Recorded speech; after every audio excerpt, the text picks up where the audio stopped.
Good morning, good afternoon, and welcome to the fifth and final webinar in our series about the value and impact of humane education. I'm Sabrina, I'm the Director of Join Hands, as you know, and we're joined today by our partners in our Caring for Life education project, the Government of Sindh, Sindh Education Foundation, or SEF, all of their team and their team of master trainers. The purpose of this webinar series has been to provide the master teacher trainers with additional training on the Caring for Life education topics of our program, such as the importance of care, compassion, and recognition of sentience in all living beings. But since this is our very last webinar, the format will be slightly different than the previous four. As with the other webinars, we have two presentations today, and usually our first presentation is on a humane education related topic, and the second presentation is usually on an animal welfare or environmental welfare related topic. Today, however, both presentations will be providing a type of summary on caring for life education and caring for life topics. Our first presenter will be discussing care attitudes and why characteristics such as care, compassion, kindness, friendship are so important to humanity and to the world. Our second presentation will actually be from the management team of our program partner, SEF, and they'll be sharing more information with us about the work that they do in Pakistan and about the role of caring for life education and the program in SEF schools. So for those attendees who are joining us for the first time today, I will leave the basic summary about the Caring for Life program to the team at SEF today for when they present.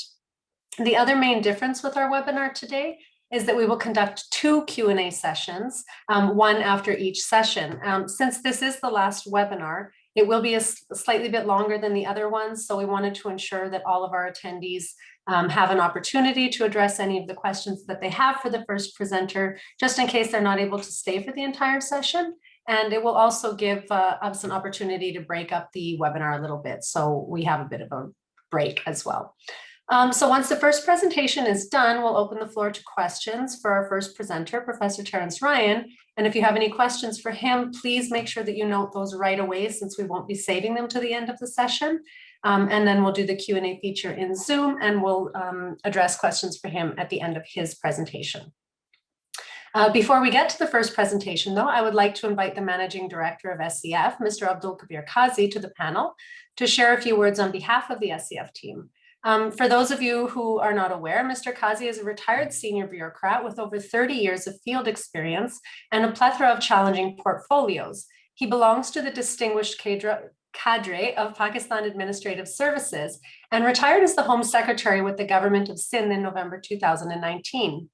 He's served a variety of positions with the Government of Sindh, including leading the Karachi Neighborhood Project under the Planning and Development Board, serving as the Secretary for the Universities and Boards, as well as Secretary with the Chief Minister of Sindh, just to name a few.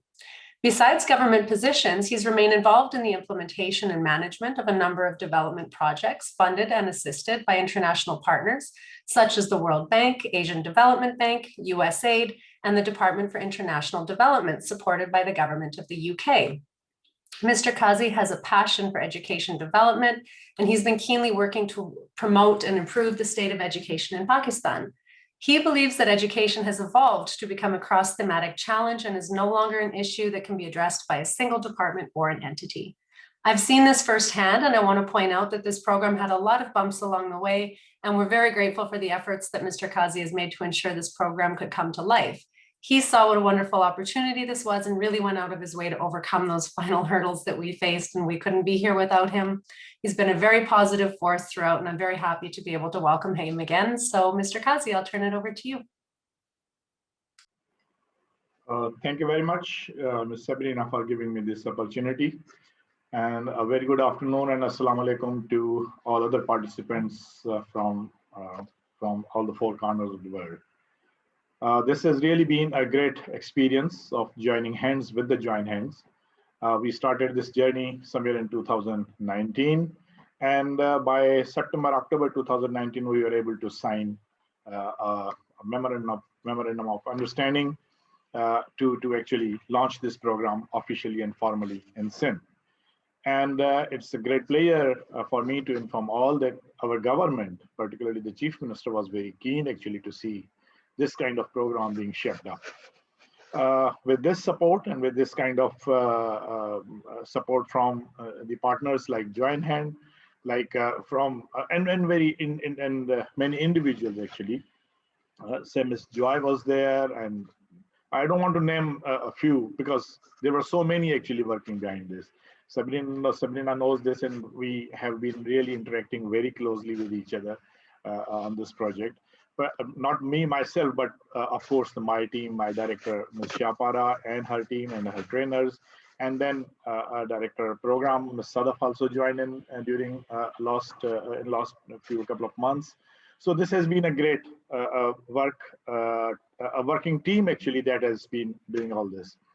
I'm very thankful to the consultants who visited us, Karanza and Professor from Doctor from New York. And so this has been a great experience, learning from them, listening to them every time. Listening to the presentations during webinars was again a player for me. I could not join the last webinar because on that very day, probably I became grandfather, so I had to be with my family. So that was the reason I couldn't join last webinar. But throughout these webinars, I have been the presentations that were made were excellent. Of course, very useful particularly for those from ACF who were going to actually do that work in the field. So once again, I thank you all. I thank Professor Terence because I don't think he was there in earlier webinars.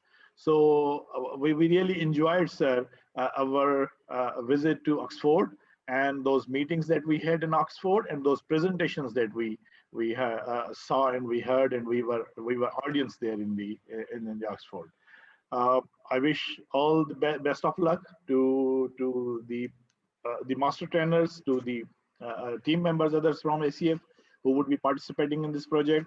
Of course, we are going to do this for next 3 years, and we are not going to stopping after 3 years, inshallah. We will continue this for next another 3 years unless we take it to all our schools, to all over the Sindh. That is our objective, and that is our aim as well.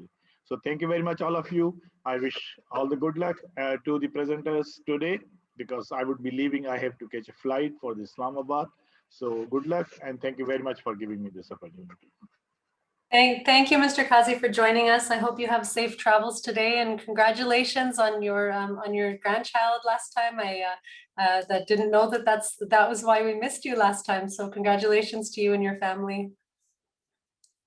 Okay, so let's move on, and we will welcome our first presenter, Professor Terence Ryan.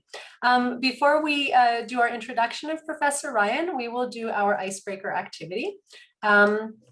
If all of the master trainers would mind grabbing their red and green cards for the icebreaker questions, we will get to that. And for our guest attendees, we'll be launching a poll just in a moment here.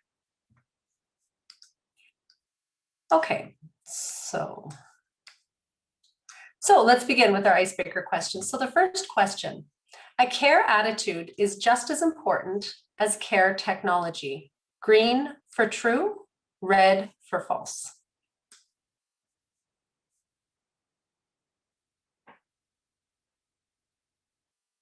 Okay. The second question: to the brain, caring for an animal or a toy is the same as caring for others. Green for true, red for false.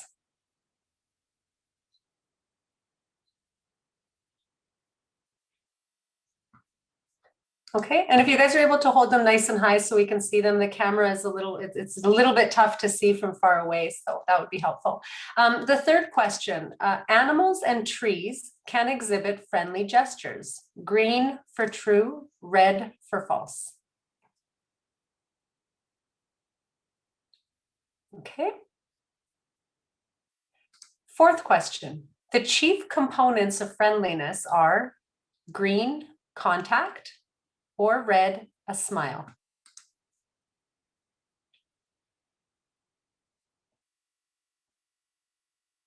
If you're thinking this is a bit of a trick question, it kind of is.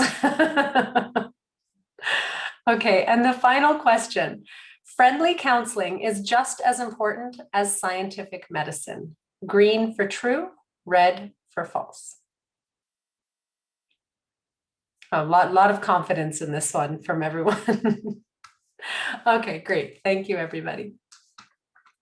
Like Mr. Kazi, I had the pleasure of attending a presentation by our first presenter, Professor Terence Ryan, and that was in 2019. And he presented similar to this topic as well. And I have to admit, I was completely in awe of the remarkable information that he shared about kindness and its impact on health and well-being. So let's introduce him so that you can also learn about that. Professor Terence Ryan is an emeritus, and Professor Ryan, I do have to admit that if I mispronounce any of this terminology, I do apologize, given that I'm not, I have no medical background whatsoever.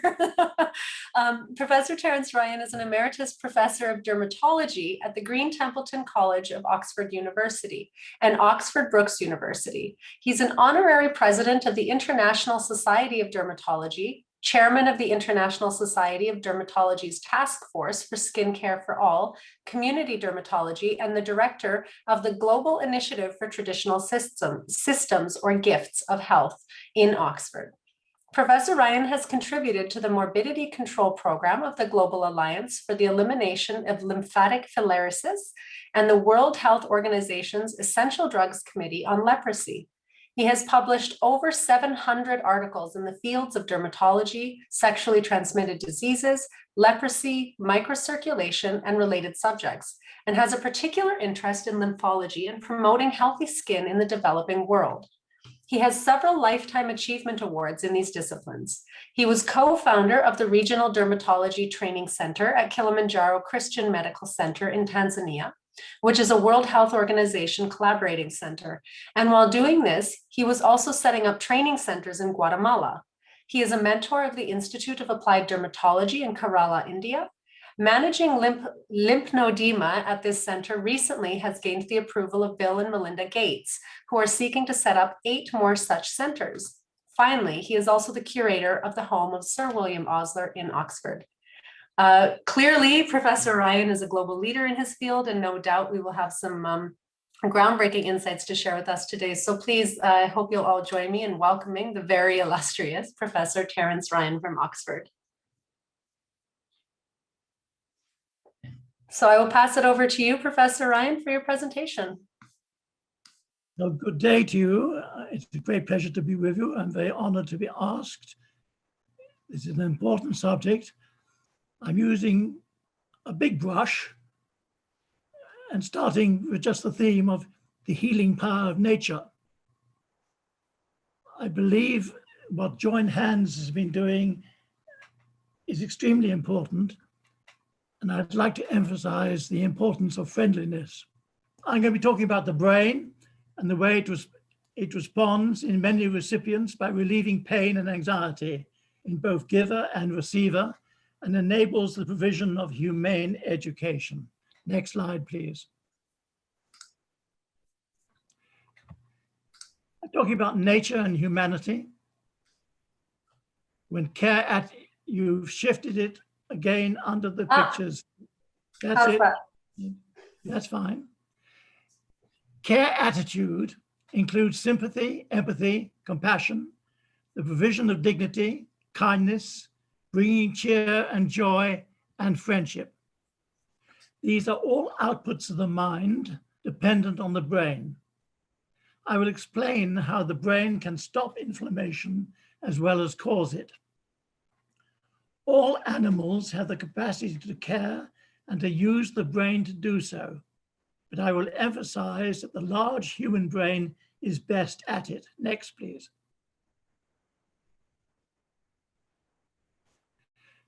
I'm going to talk about the father of modern medicine, who was Sir William Osler.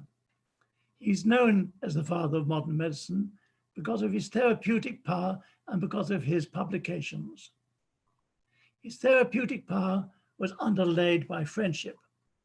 He was born in Canada, but developed his practice of medicine at Johns Hopkins, Baltimore, USA, and finally was professor of medicine in Oxford. He died in 1919. He wrote the Principles and Practice of Medicine, and this was widely distributed in medical schools in Asia, including Pakistan, around about 1900s. He quoted the 17th century English physician Sir Thomas Browne, who wrote that compassion was the adopting of another's misery for oneself. Osler quoted the 16th century physician, Roger Burton, "Find a friend who makes you laugh." Osler also wrote, "It is an unpardonable mistake to go about among patients with a long face." Next, please.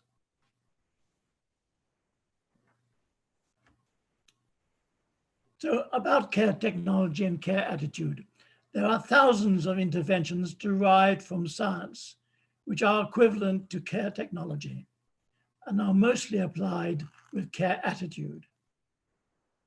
Several critics, such as the editor of The Lancet, have drawn attention to the harm and conflict arising from care technology when not accompanied by care attitude. It includes climate change, accumulation of waste, such as plastics in the ocean and debris left on Mount Everest and in space.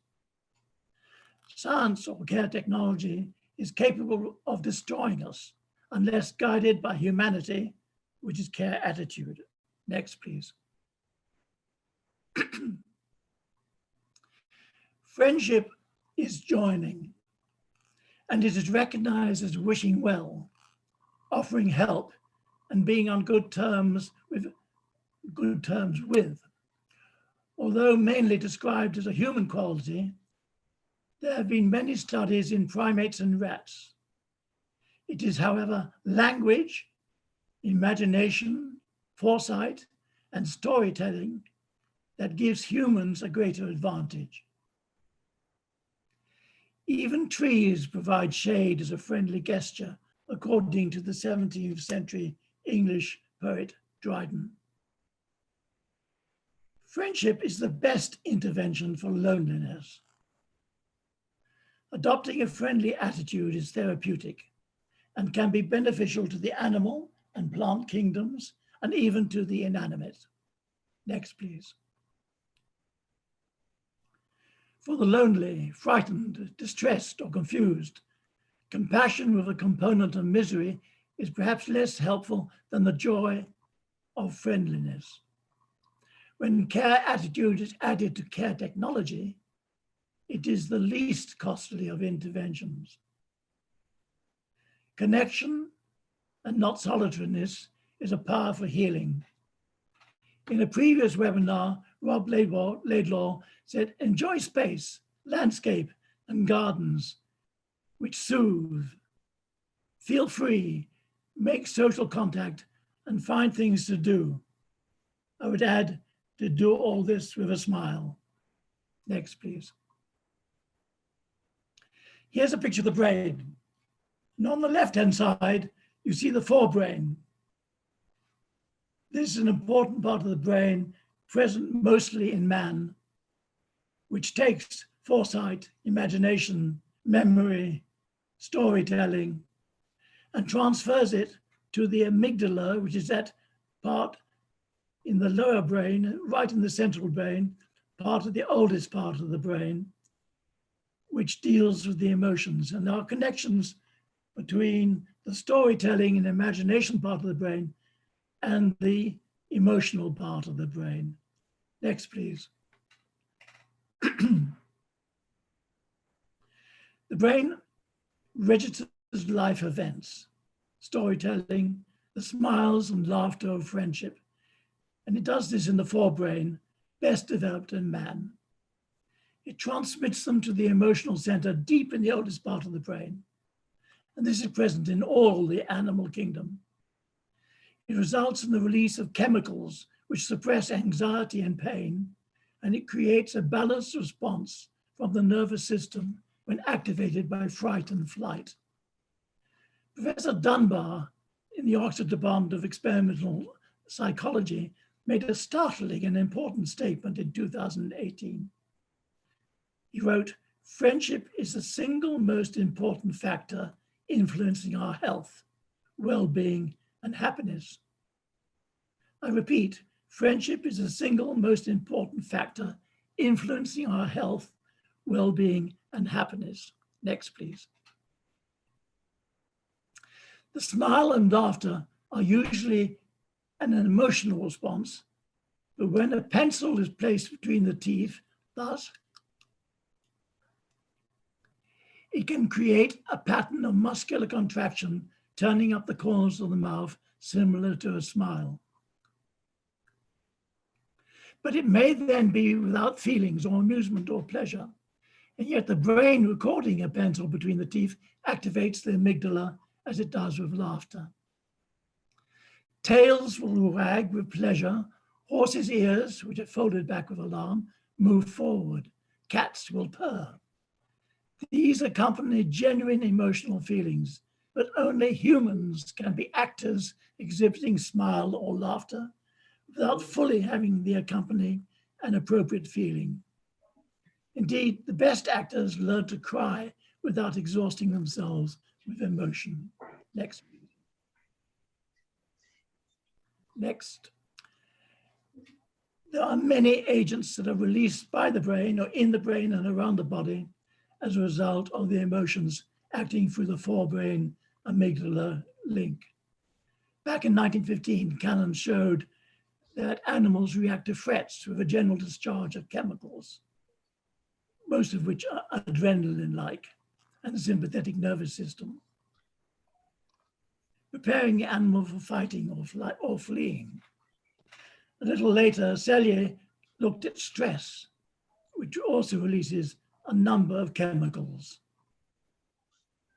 Via the amygdala, this small part of the internal brain, friendship activates the parasympathetic nervous system, including the vagal nerve, and releases endorphins, which relieve pain and anxiety. And I remind you that friendship is the single most important factor influencing our health, well-being, and happiness, and this is through the mind and brain connections. Next, please. As a dermatologist, I recall hypnotism, which can suppress the pain and inflammation of trauma. But it can also, by suggestion, create a blister, imitating a contact dermatitis, to poison ivy, using a completely bland leaf. These were experiments done about 50 years ago in Japan, where poison ivy is a common cause of blistering.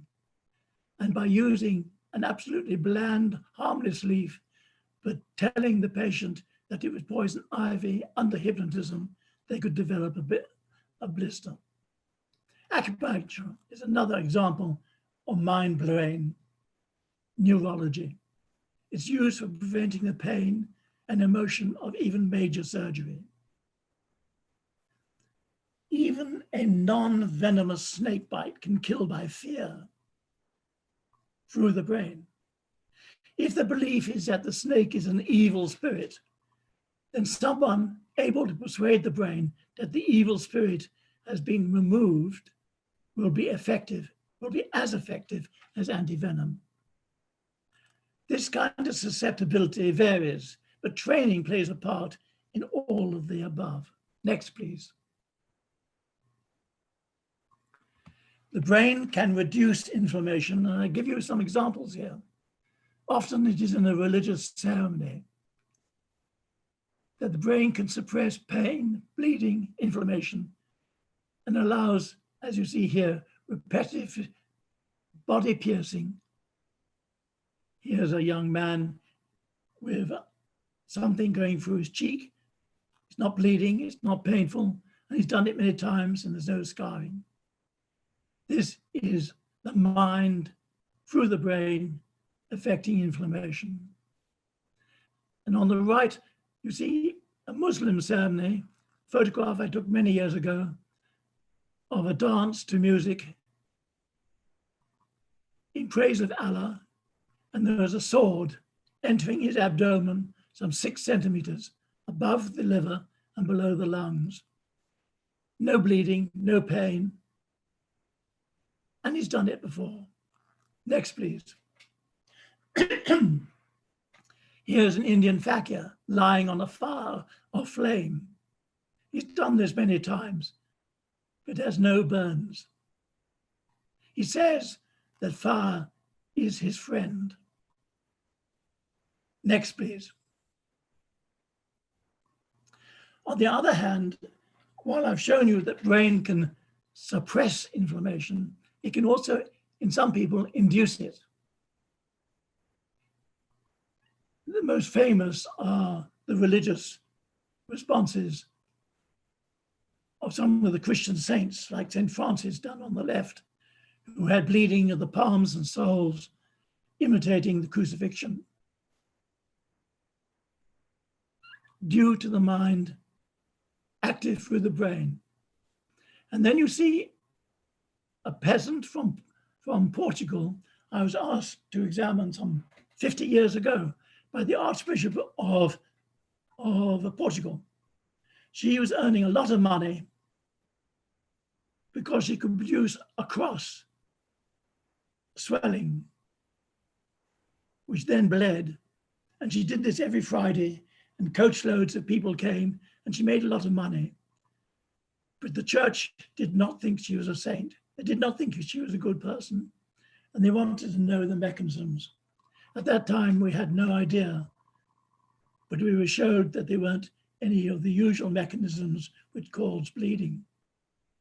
But it was clearly emotional and part of the mind. There was also a famous padre in Paris who every Easter produced blistering and pain and bleeding of the palms. That's about 50 years ago. Next, please. Only humans have the amount of brain cortex which supports foresight and imagination and can tell stories which create images of God, spirits, and ancestors, which can in turn create such power in the brain as to control and localize to a particular site on the body the shape and intensity of inflammatory activity. I've told you now some of the reasons why I believe that the brain is important and can react to emotions like friendliness. Next, please. Some of the senses involved are touch, the grooming of apes and gorillas and so on, and stroking, sight, observing smiling friends, decor, the color of a classroom, landscape, hearing, the lullaby to the baby, laughter, purring of the cat, and so on. Taste, sweets used to make a child happy or reward a dog for good behavior, and also smell. Next, please. So pets, toys, and environmental objects can be substitutes for human friendship. The child and the tribal primitive human learn to tell to the brain stories from toys, from pets, from God, from the spiritual, from ancestors, from rocks, from mountains and gardens. Caring by a child, for example, for a puppy or a toy, teaches the brain to utilize neurological pathways. Embracing a doll or toy animal, making a pet's tail wag, saying aloud to a tree, "How beautiful you are," or releasing the caged animal into space are all therapeutic, friendly brain stimuli. Next, please. I've had two departments in which I've worked, in which some of this I've shown to be effective.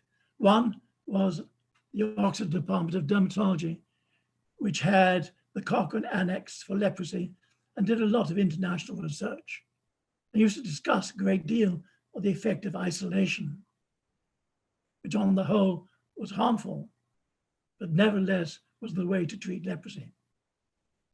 The Institute of Applied Dermatology at present in India treats lymphatic filariasis or elephantiasis. It's now financed by Bill and Melinda Gates, who see how valuable is his work. Next, please. Lymphatic filariasis leads to elephantiasis. And on the lower right, you see what I mean. This is the swollen leg of elephantiasis. And in that particular picture, you can see how in the Institute of Applied Dermatology, we have converted the swollen leg to an almost normal looking leg. We do it using many things, but the power of friendly counseling, I think, is very important. And so is yoga. I'm now working with Bill and Melinda Gates to spread the influence of such interventions throughout India as morbidity control. It is care technology applied with care attitude. Next, please. Here's a lymphedema clinic. These are all rather sad people sitting with their legs down. Science plays a part in their management. It controls odor and infection. But we also have yoga, and we have friendly counseling, which introduces humanity and introduces smiles. Next, please.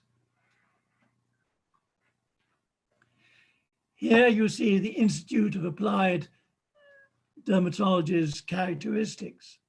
It is welcoming. On arrival, it is not intimidating. Family and friends are also welcomed. Everyone is courteous. There are no long faces. There is no social distancing. You do not walk alone. You are neither isolated nor lonely. A lot of time is given to talking to you and finding out who you are. Your interviewer is not paying more attention to the mobile phone or laptop. It is made clear that what you have told you about yourself is remembered and sometimes recalled. You are treated by a team that clearly respects and listens to each other. They exhibit friendliness among themselves. Next, please. Here you see some sad people, but you can also see their feet. This is in Ethiopia, where not wearing footwear in an irritant soil produces inflammation and swollen feet, odor and inflammatory episodes, and it results in rejection and isolation from the family and the community. One has to treat these damaged feet not only with shoes, but with empathy, with friendliness, to try and eliminate the long face. Next, please.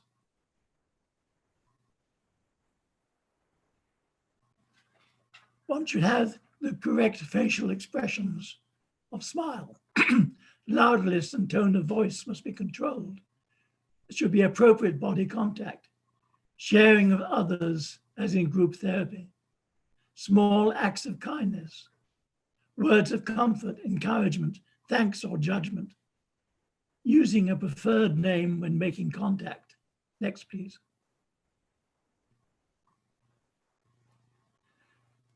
I have been advising on care homes around the world for the frail, elderly, and disabled.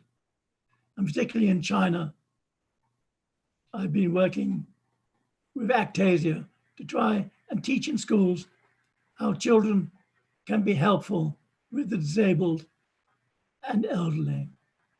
I'm trying to persuade care homes should be a model not after leprosy villages isolated on mountain tops, as you see here, and to recognize the undesirability of an absence of friendly, smiling volunteers, the absence of children and pets. Smiling volunteers, children and pets are helpful in care homes, and isolation is not helpful. Next, please. Here you see happiness. You see smiles.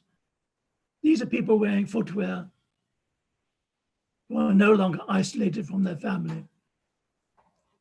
And you see on the right, arranging a celebration inclusive of laughter, and a dance completes the therapy. Next, please.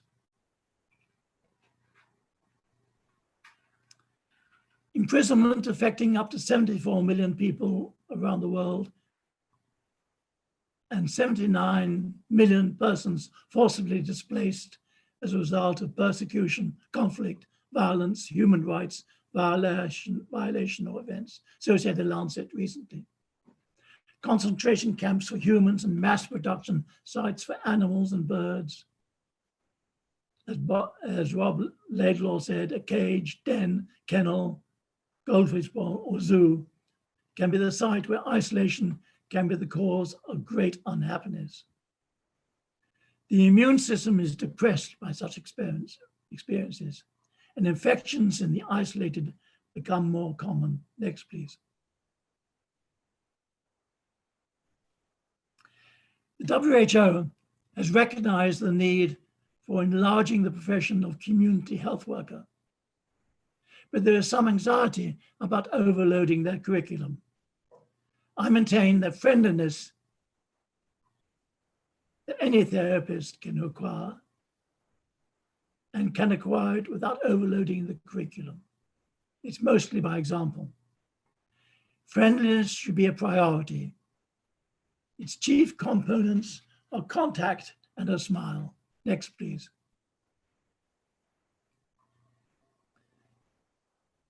Looking after Mother Nature, we are told that a rapidly rising population and extensive use of care technology without care attitude has destroyed up to 80% of nature's bounty. To prevent total destruction, we must introduce care attitude into general education. Become a friend of all nature and help the human brain assist nature in its power for healing. Next, please. At the moment we have COVID. Social distancing is required. The smile is hidden by a mask. Community, educational, and religious gatherings are discouraged. Both work and play are increasingly habitually at home. Family union may be enhanced, but community gathering is diminished. Next, please. In focusing on primary schools, apply with an educational system which brings happiness. The wisdom taught by the greatest teachers emphasizes loving one's neighbor, animal, vegetable, and mineral. Adopt great creeds without causing conflict. And by being friendly, avoid making another's misery one's own. Next, please. Understanding how the child shares the bringing of joy with toys or pets and other human beings. Develop an educational system which, while creating care technology, applies care attitude. I hope that you will receive a full text on this presentation. Thank you for listening. Thank you. Thank you so much, Professor Ryan, and I'm sorry that we weren't able to help you a little bit more with the technical side there, but I think, again, for the second time in listening to you talk about friendliness and the impact on well-being, and in this case, talking about its impact in the midst of COVID and how we can apply this in classrooms, I think I really appreciate that you took the time to make it contextual for us, addressing it in the sense of community and in terms of education and how it's relevant to the local Pakistani context. And in particular to the Caring for Life project. So I hope it'll serve as a reminder to us all that, particularly in educational settings and in healthcare settings, that exhibiting qualities of friendliness and kindness, not just to ourselves, but to others in our community and to nature all around us and to the animals in our midst, that it can have a positive impact on all of our lives and on the health and well-being of all of us as well. So thank you, Professor Ryan, for that. As I mentioned, we're going to do a slightly different format this time. We are going to open to questions for Professor Ryan right now. We'll do that for about 20 minutes or so, and then we'll move on to the presentations for SEF. So we do have some questions that have already been rolling in. I do welcome the MTs that if you have any questions for Professor, excuse me, for Professor Ryan, please share those in the Q&A feature in Zoom. So we'll start with the first question that came up here. So Professor Ryan, thank you for your presentation. It's great to see you. Do you think there are parallels from doctor and patient to teachers and student? I'm sure of this. Doctors must, as William Oser said, not go about with a long face. They must be friendly. And I'm sure that a friendly attitude to children is probably more helpful than a too serious one. Okay. So the next question we have. So excellent presentation, Professor Ryan. What advantages do you see in encouraging children to practice this contact and compassion with animals? Couldn't they learn to be caring just by becoming friends with other people? Yes, of course. That's why I bring in toys, because often children are learning to be friendly with their experience, with their doll or teddy bear, or whatever it is. This is an important part of their development, and it should be encouraged. But then they need, in primary schools and in kindergartens, to learn to be social. That's very important, and social with human beings, of course. Nevertheless, I think pets and care of animals, which brought me into this contact with yourselves, particularly in China through Actasia, where they're looking at the damage to animals in the fur trade and in the food industry, and trying to get children to be kind to animals as part of the campaign to rid of the huge cruelty that takes place in many countries to animals in the food and fur trade. I saw this as very important, but suggested in our original meetings that this very great work that they were doing with animals should in fact encourage the child also to be friendly to the environment and to be friendly to the disabled and disfigured. My experience had been, particularly in China, in the huge advances in the burns industry, so that people with 100% burns can now survive. But they're not happy. They have a terrible skin. They may have lost a limb, they may be blind, and they go back to almost no family and no community. And I feel it's just as important for children to learn to be friendly with the disfigured as it is for them to be friendly with the animals. So I agree with you that we must emphasize animals, environment, and human beings. Thank you. Next question. If friendship is a most important factor in health for people, is the same true for animals and nature? And what are some examples of how we can exhibit friendship to animals and nature? Well, actually, I believe more research is necessary. The work that was done by Dunbar on human beings was really mostly to show that the more friends you had, the better your health.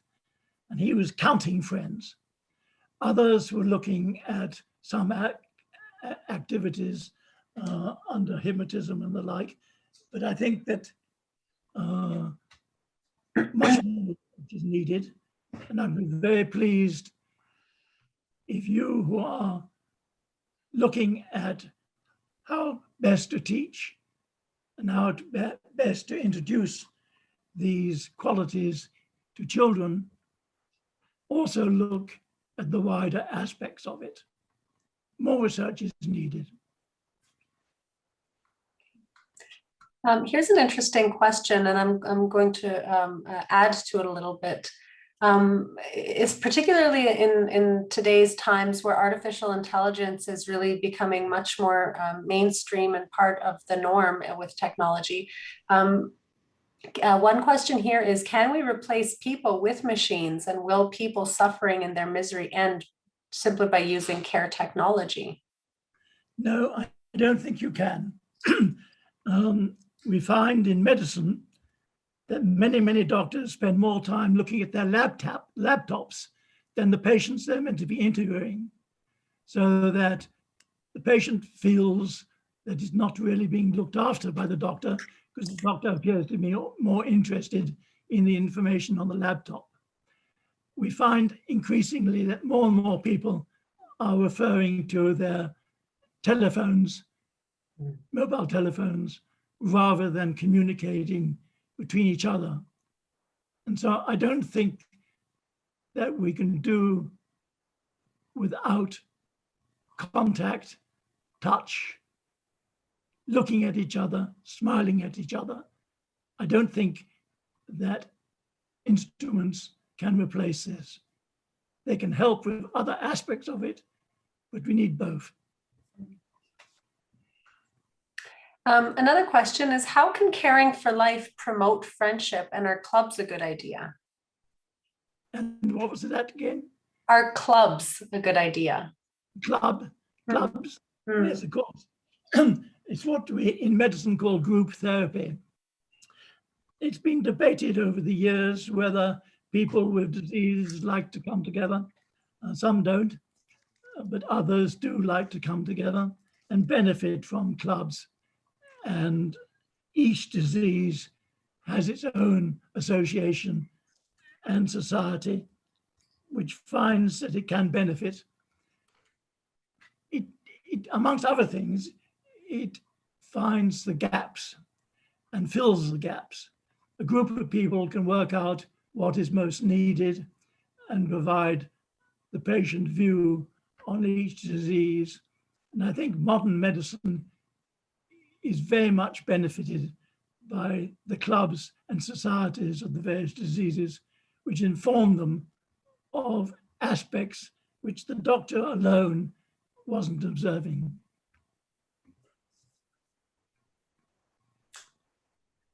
Here's a very relevant question, given that you brought up COVID, Professor Ryan. How can we help children back into school life after the isolation caused by lockdowns? Could caring for life be useful? I'm sure it will be, but by example, you bring them together, they may be shy of communication, but you've got to do the communicating, you've got to show them how to relate. I imagine that is what all the people that I see in front of me now are developing courses and ways of introducing the child into an environment of other people. I think is extremely important. But again, this is going to be developed by yourselves, not by people like me who are preaching to you, but you will, from your experience, learn how best to do it. Okay. Since it is established that the brain has an overall great impact on human behavior, what can we do to teach children from a young age how to utilize this to the best of their abilities? I think it is just, storytelling, I think, is extremely important to develop the brain's capacity to listen and understand the important elements of a story are part of the education of the brain, which begins to transmit its feelings to this important emotional center in the middle of the brain. I think it's the various things, I gave you a list of things like voice control, not too loud, not too soft, how much contact you actually made. I used to teach people how to manage the confused, the drunken, the angry, the like. And that was often a question of teaching them how to control their voice, how to know when to touch, and how to learn to communicate when you're dealing with someone who is anxious.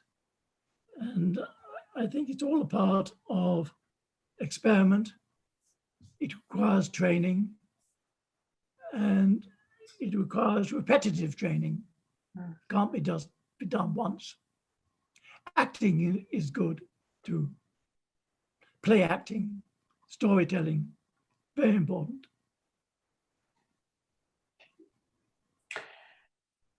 Okay. Let's see here. We're getting more questions coming here.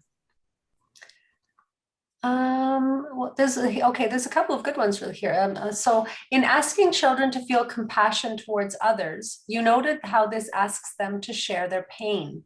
Would you please elaborate on how we can balance that with contact and friendliness, considering that they're only children? Well, this is another area which needs more research and more experience. I think I'm the first person to reintroduce Osler's view, which he learned from 400 years ago from Sir Thomas Browne, that compassion has this component of adopting to yourself the misery of another. I've never read that until I read Osler, and I think it may be important. Whereas friendliness, I don't think has a component of misery.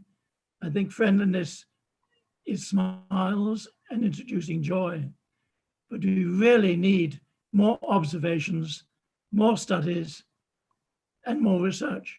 I may be wrong, but I'm just putting this forward as a concept. This is a bit more of a moral question, but I think it's a very interesting one. As human beings, why do you think we have failed to have compassion for ourselves as well as for animals around us? That is a difficult question. It is a difficult question. I mean, I think that we have this capacity to have wars and to fight and to be cruel. And there's so much cruelty around the world, not just to humans, not just to animals, but certainly to humans. I was even reading this morning about cruelty in some prisons. I don't know that I really know the answer to your question, but again, it needs thinking about. And you're right to ask the question.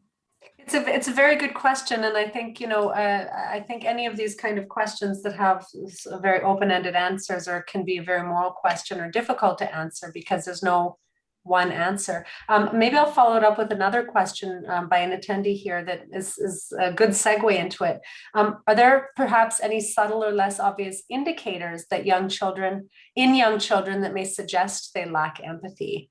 And how can we guide them accordingly?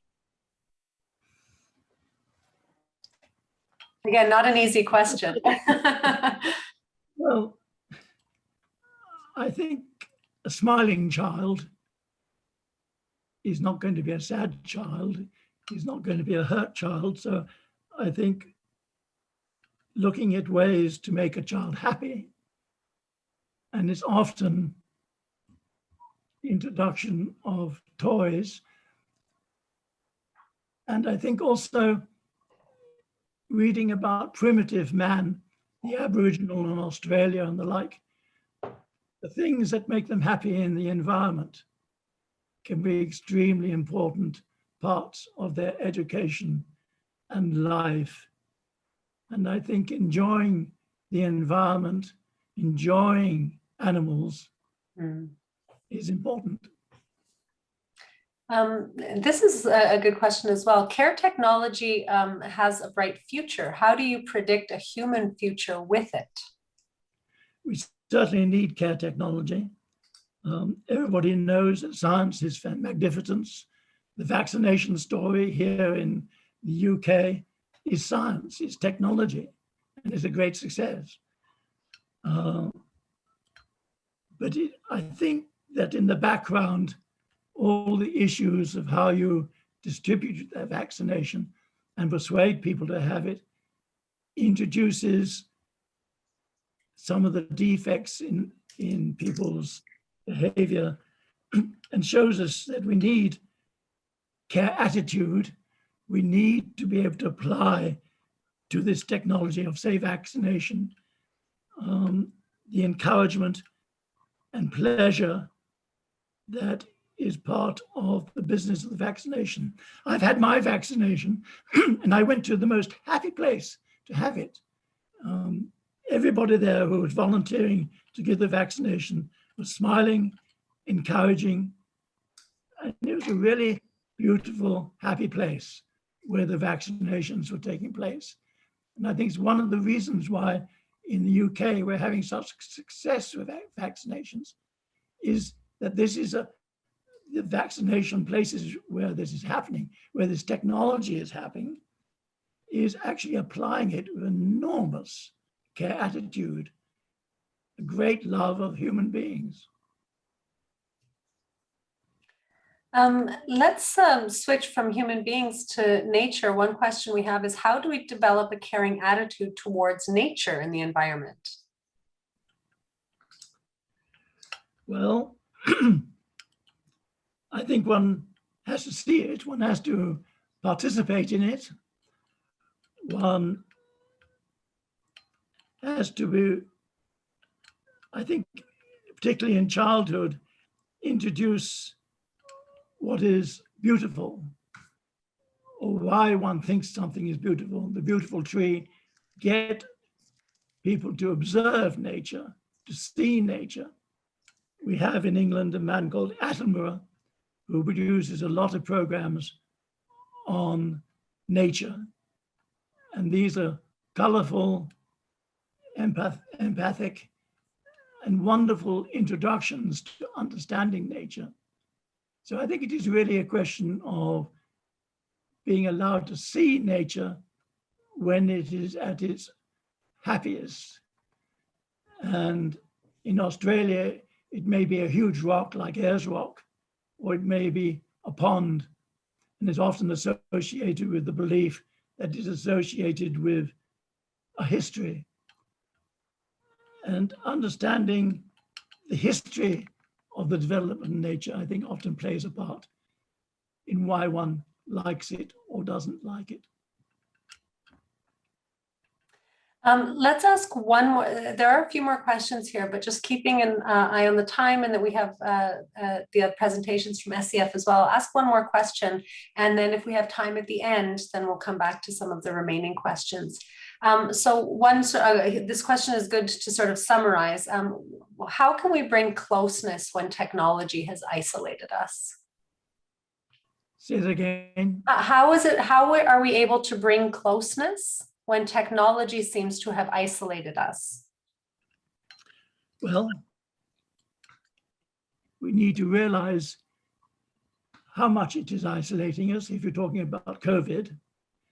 And you have to look at what can be done to prevent those ill effects. Of course, social distancing is important, but it doesn't have to be so much of a distance that you can't smile to each other. And we find in my own village that social distancing, everybody is tending to obey it. But more than ever, they're saying good morning to each other at a distance, which they never did before. And so looking at other ways of communicating and how to counteract the ill effects of isolation and loneliness are very important. Mm. And as I say, in my village, it seems the best thing has been everybody shouts across the road, good morning. And that's the beginning. Well, to that end, I suggest that we take your advice, and before we move on to our next presentation, why don't we all take a moment beneath our masks to smile at Professor Ryan and give him a wave of thanks. I think it's really wonderful. The information he's sharing with us is really incredibly inspirational. I hope that we all take it to heart and use it as an inspiration. Sitting together at our tables, side by side with each other, going into our offices and into our classrooms, into our communities and into our families. whether we're in a classroom, in a zoo, in our market, in the neighborhood, or at home with our family. I hope that we all remember to take what Professor Ryan is sharing with us to heart, that a smile and kindness and friendliness is very important, and not only to exhibit that ourselves, but to share it with others. Can I just remind you that I have written out in some much more detail? Yes, I will. So for all of your reference, Professor Ryan has very kindly summarized all of this information in a paper. We will, at the end of the webinar series, be sharing a digital document with you all that will summarize all of the presentations from all of the presenters. And in that package will also be the paper that Professor Ryan has very kindly put together for you all, summarizing all of this information. So we will be sure to share that as well. So thank you, Professor Ryan, for that wonderful presentation. I really do sincerely hope that we all take it to heart and use that as an inspiration in our own life, both as a human being and as educators. And with that, let's move on to our second presentation on education, and from the Sindh Education Foundation. So we will first be joined by the Director of Programs, who I think all of the MTs should be quite familiar with the next two presenters. The first will be the Director of Programs, Ms. Sadaf Anis, who will share an overview about SCF for those of our attendees who are not familiar with the organization, and will be followed by Ms. Shapara Rizvi, who will provide some background on the Training and Assessments Unit, but will also be sharing a bit of a summary on the Caring for Life program and how it's being applied in Sindh Education Foundation schools. So with that, we'll begin, and we'll be starting with Ms. Sadaf. So allow me to just do a brief introduction to her before she begins. Sadaf has 20 years of experience in public administration, public finance, and budgeting in the development sector, including education. She's also worked on poverty reduction programs and was amongst the pioneering team who launched the Education Management Organization's model evolved under the Sindh Basic Education Program of USAID. Sadaf also possesses a rich experience of working with the Federal Board of Revenue in Pakistan. She's a graduate of the Kennedy School of Government at Harvard University. She has an MBA from Punjab University and is a Fulbright Scholar and a recipient of the Endeavour Executive Award from the Government of Australia. Presently, she's working as the Director of Programs and Planning for SEF and handles the largest portfolio of public-private partnership schools in Sindh. She's also heading the Department of General Administration and Coordination for SEF, covering the head office and all the regional and district offices of the foundation across Sindh. So it's my pleasure to welcome Ms. Sadaf Anis, the Director of Programs of SEF. Thank you, Ms. Sabrina. Thank you very much. It has been a pleasure to be here among this group of people, wonderful group of people.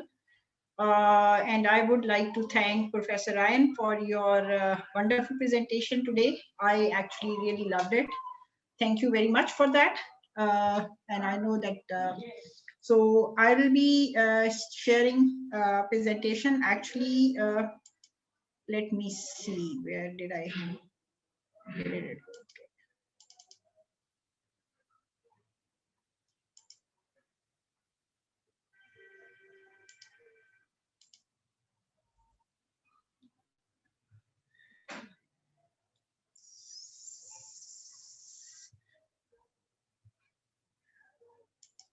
Just wait a minute, please.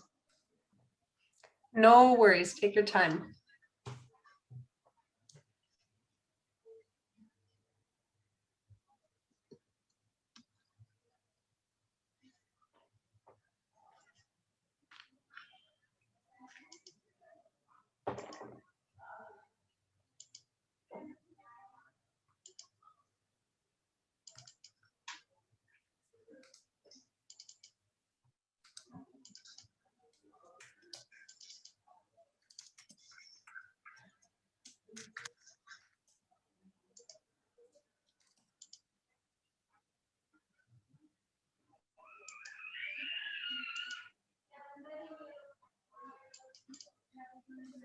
So can you see it now?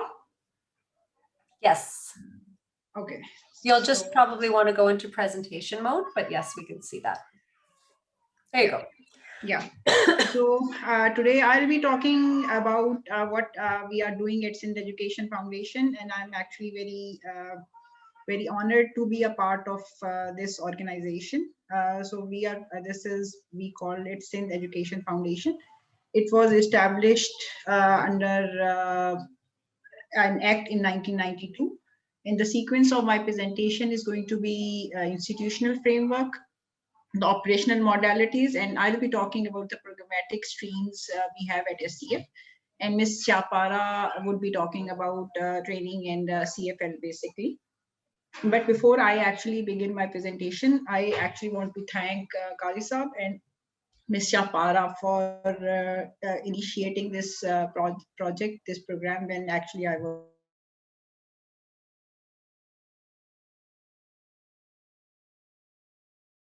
a lot beneficial to the kids. As a starting point, I would like to remind that our children come from a very, very humble background, where they actually sometimes even don't have the basic necessities. Sometimes you have to cross the river to reach our school. So that's the kind of areas we are actually working in, and bringing this kind of perspective to our schools is going to be beneficial, which probably even we who are involved in this whole exercise do not perfectly understand. Its impact is going to be huge. So let me now come back to the presentation. So this organization was established in 1992 as a semi-autonomous foundation through an act of the assembly. And our mandate is actually, we are working to impart disadvantaged communities, as I actually already referred, that we are working in very hard to reach communities. So this is the same. We have a board of governors headed by the Chief Minister of Sindh, and Minister of Education and Literacy is the Vice Chairman, and we have all the high-powered secretaries on our board. There is an executive and finance committee of the board, which oversees our programs and basically our finance function. So in this, you can see that we are working across all Sindh, and even in these all the 30 districts, we are working not very hard to reach areas in the suburbs actually, where there is otherwise no access. We are working in the areas where there are no government schools. So this is like the CF departments we have: program and planning, training and development, training and assessment, finance, HR, G&T, communication and publications, and obviously IT. Without IT, we are nothing. So we have some units also, monitoring and evaluation unit, and it directly reports to managing director. And through this, we carry out the regular monitoring visits of the schools. And then we have the training and assessment unit headed by Ms. Chapara, communications, program and planning headed by me. And then we have finance and audit account. So our flagship program model is the child subsidy model, in which the partner, so we have recently replaced the word operator of the school with the partner, because we want that we treat our partners with respect, as we have always been doing. But this just to convey, I think this is somewhat resembling the idea what we are trying to humane education, that we are also trying to convey to our partners that they are the equal partners with us. And we promote low-cost private schooling and literacy by, and we, most importantly, financial support is obviously very important, but we are also providing technical support through our training unit and assessment unit. And currently we are catering to an enrollment of 4,71,000 across more than 1,800 schools. So we have actually different streams of programs. One is promoting private schooling in rural Sindh, PPRS. This is the world program launched by World Bank. Then we have SCF assisted schools, SALS, existing school support program. Under ESSP, we actually support the already existing private schools. And then we have the SCF middle and high school SMHSP program. The good news is that we are have already, in a day or two, we'll be notifying the merger of all these 4 programs under foundation assisted schools. One of another very important and portfolio is non-formal portfolio of Sindh Education Foundation, which is adult and adolescent training and learning program. This is a very unique program, and it has the potential of bringing a big number of out-of-school children to the school. So under it, we have different packages through which we impart accelerated training. And the skill development component, I think, is one of the biggest innovation of SEF to the non-formal sector. Then we have another program, Adopt a School program, in which the adopters actually adopt the school, and they are screened by the SCF, and SCF's role is of the facilitator here. Then we launched development schemes installed, under which we developed the curriculum for grade under primary grades. And then we have Teach for Change program, under which we engage teaching support associates. So this is all the technical side and technical support we give to the schools. So SCF is actually acting as an arm of the government under Article 25A, where it is the responsibility of the state Pakistani government to provide free education. And you can see under this that we don't charge any fee. Books are provided free, and we are working in close collaboration with Sindh Education and Literacy Department. And we provide per child subsidy to the partner, which includes all the operational cost of the school. So you can have and we are also going to provide girls stipend for post-primary classes. And then this is our engagement model. We are, I'll just update you on this, that we have already launched RFP, request for proposals. Two actually, we did one for existing school support programs, and we are in the process of field verification as of today. And we are going to verify 6,000 sites for establishing 1,200 schools. This is one of the biggest expansion in the history of the foundation, and I'm grateful to all the SCF team for extending maximum support to program for this. So this you can see are different. This is a summarized form of the different kind of interventions we do in the school. One important partnership we have with the Citizens Foundation. And the Citizen Foundation is going to establish 500 schools over the next 10 years, but we are in negotiations with them, and so they are going to build the campus, and we are going to provide the per child subsidy to these schools. And I am very hopeful that these schools will be added to our portfolio in next 5 years. So adding numbers is not the purpose. But giving this opportunity of access to the education to children is the goal, because we all know that number of out-of-school children in Sindh is huge. It's 6 million, and that number is just constant. It's just not coming down. This is the quality assurance interventions we have. Teach for Change, some of them I already mentioned. Install, training and development, student assessment, monitoring and evaluation. Then this is another wonderful program we have, Sindh Education Scholarship Program. Under this, we have partnerships currently with 6 elite, prestigious, not elite actually, prestigious institutions across Sindh, and our children from SCF schools and SCLD schools are given scholarships this is a borders program. And this is one of the huge success of SCF, because under this parents are sending girls for boarding. So people from rural area of Sindh, or even for that matter, people from Sindh will understand how big a change and how big positive change this is, that parents are sending their girls to live in Karachi or live in Islam or live in otherwise. Few days ago, on Saturday, I visited Hyderabad, the public school, and I was very happy to see girls performing tableaus. I mean, this is the kind of cultural revolution we are bringing, giving this opportunity to girls. So we should be we all are actually very proud of this. And we are also developing collaborations with different partner institutions. And that's all from my side. Thank you very much. Over to you, Sabrina.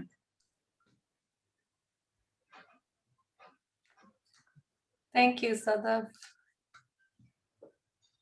I think, it's I already knew quite a bit about SCF, but I'm always learning more every time that I see a presentation about the work that you're doing. And I think it's a real testament to how SCF is really a perfect organization to launch a program like Caring for Life, because you do have so many innovative programs and initiatives, and I think it's an excellent platform for doing something like character education. So thank you for that introduction. Moving forward, we'll introduce our second speaker from SEF, who again, I'm sure all of you are familiar with, Ms. Shapara Rizvi. Shapara has over 22 years of experience in the field of education, both in the public and private sector. Before joining SEF in 2010, she was working in the National Education Foundation as the director for Sindh with the Ministry of Education in Pakistan. And before that, she was the director of Education Pakistan in the Institute of Cost and Management Accountants under the Ministry of Finance in Pakistan. Shapara has represented SEF on various international forums, including the Humane Education Conference at the University of Oxford, where Professor Ryan presented the first time that we saw him, and at the Microsoft Conference in 2019 in Paris, France. She's done a master's in economics from Pakistan and a postgraduate diploma in economics from Exeter, UK. And she is a Chevening alumnus. I hope I said that right, Shapara. She is presently working as the director of the training and assessment units at SEF. Please join me in welcoming Shapara Rizvi. Did we lose her?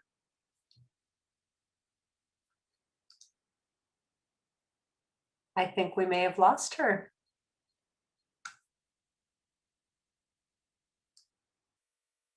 Sadif, do you know if we lost Shapara's connection, or if she'll... let me call her, Sabrina. I'll just check.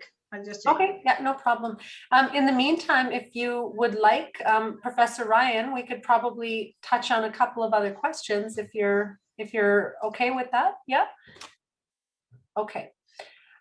So Professor Ryan, let's see here. So one question here. Outside of simply better funding, what have you found are some of the best ways to, actually, I think that was for an SEF question, sorry.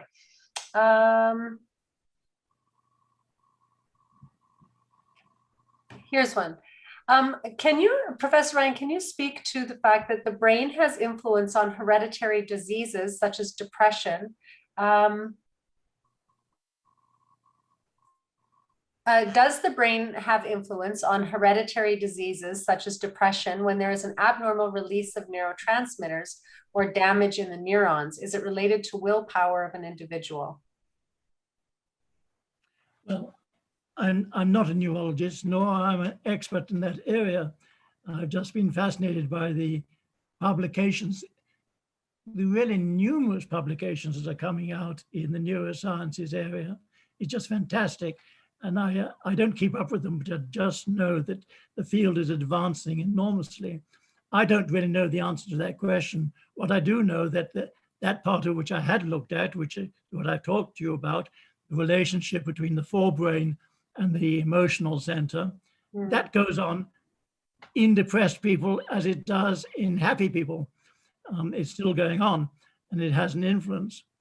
And even if you've got a hereditary disease, which is likely to produce depression, I'm sure that those things which stimulate the forebrain with happiness are good to encourage. And I've been surprised how much storytelling plays a part in this. It always has done in the great texts like the Bible and the Quran and the Indian sagas. Those stories are immensely powerful, even those who have hereditary depression. There are ways in which you can tackle the induction of happiness in the depressed as well as in the happy. So it's not really my field, but I just feel there are answers there in the literature. Thank you.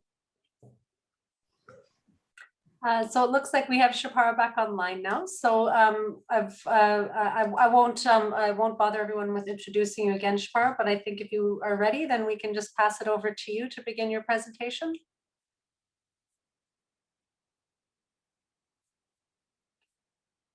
Oh, I think we may have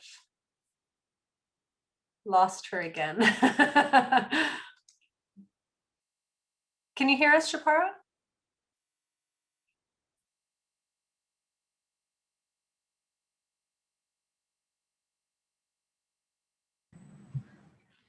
Thank you, Sabrina. Thank you so much. I lost the connection and I'm connected again. So while I'm sharing my screen with you all, once it is placed, do let me know if you can see it. But I would like to say, Sabrina, that we should have, had one whole session with Professor Ryan, because I mean, it's so useful, so much information he's sharing with us today. I completely agree. 1 hour is not enough. To be honest, I'll tell you the truth. I think that was probably the case for every single presenter that we've had. Limiting them to the short time frame that we gave them was hardly did justice to any of our presenters. But I hope that at the very least, it's given everyone, all of the trainers, a very small taste and introduction to each of their topics, and hopefully we'll have some opportunity moving forward if we have further Caring for Life conferences or events or training sessions that we can go a little bit deeper into any of these topics. So, but I completely agree with you. It would have been nice to have more time. Yes, very nice presentation. And I think Ms. Sadaf has covered most of the SEF's portfolio in her presentation. I'll just take from where she left. So we are actually working on our 5-year roadmap. Unfortunately, 2020-21 was not the way we had planned. We couldn't achieve most of our targets. But we were supposed to launch Caring for Life initiative in 2020-21. So it is one of the agendas in the days to come. And SEF is also required to, increase the numbers, because there are many out of school children, and a post-COVID situation has also, caused this number to increase further. And it is SEF and Government of Sindh's responsibility to look after the children who are not going to school or who have missed upon their learning outcomes due to these emergency times. So SEF has a plan to improve the quality of education through different interventions. One of which is, of course, training of teachers, and bringing in, innovation. So there are alternate learning paths for our children, not very young, but those who are in the secondary schools. We are also working on technology side. There's a lot of, discussion about STEAM and STEM education. It will take a while, we actually develop something in-house, but we would like to work on that, and we are also thinking on these lines. And we want our children to, be second to none, not only in Pakistan, but in the entire world. So we continuously innovate, and I think CFL is one such example where we'd like to do something which, builds better emotional and mental health of our children. So SEF's one of the key portfolios is quality assurance through its training and assessment department. And our master trainers train around 10,000 teachers per year. And they actually visit the schools also to see the impact of trainings. They talk to the teachers, they talk to the children, take their feedback also, what challenges they are facing. And then the trainings are actually designed to not only enhance the content knowledge of the teachers, but also to, work on the pedagogy, to, to create an environment which is congenial, which is pleasant for the children, and to, have all the basic facilities inside the schools which will help them, understand and learn better. And then when we spend, a lot of our resources on trainings and school support, hand-holding of our partners and teachers, then we try to gauge outcomes through our diagnostic assessment, which is not a promotional standardized assessment, just to see the quality of our intervention through assessment mechanism. And our partners are required to perform at certain level. So we are not actually assessing our schools, but we are actually assessing our partners' performance because of the per child subsidy cost model under which it works. So Sindh is a land of Sufis. We talk about Sindh being land of Sufis, and it might be of some interest to Professor Ryan that this bridge was built by Britishers before partition, and it is still intact, and it's the loveliest bridge in Pakistan that we have. It is in Sakkar. So Sindh is a land of Sufis because Sufis, their message is to love all the living things, and it is in the poetry, it is in the books, it is since ages, since decades, it is said that love your environment, love other human beings, care, compassion for all the living things is important and essential. But yes, unfortunately, we are not practicing anymore. To some extent, the rural Sindh is still, they raise animals and they love animals and they practice it. But then CFL would help them understand the requirements better. So Sindh is an agriculture-based economy, and animals are kept just like family members in the rural areas. This is one of the pictures which is taken from the website, and all the website copyright, because of copyright, all the links and the information is mentioned with the pictures where it is taken from. So we work in very humble communities. Our schools are located in far-flung areas. They are located in deserts. They are located near the coastal belts, and access is definitely a challenge, because sometimes when we go and visit schools, from one school to another, it takes 2 to 3 hours of travel time by road. So we work with communities who are in the rural areas. There are no other government school and private schools, and we cater to those communities, and their children come to our schools. So they love animals and they love environment, and now we need to educate them how to take better care of it. Then I would like to now focus upon CFL. So in 2019, when Abdul Kabir Qazi Saab took the charge, he discussed this initiative with our, the chairperson of our board, Mr. Murad Ali Shah, who is also the chief executive of the province, about, starting humane education in a structured way in Sindh, with some, structured curriculum. And he, instantly approved this idea, and he said we should go ahead. And why only in few schools? Why piloting it in few schools? Why not to, have it in all schools of Sindh? But since we didn't want to, start right away at such a magnitude, we wanted to go for a pilot. So we faced no issue in, convincing anybody. The idea was appreciated and encouraged right away, which helped us actually, to move forward with join hands and signing an MOU.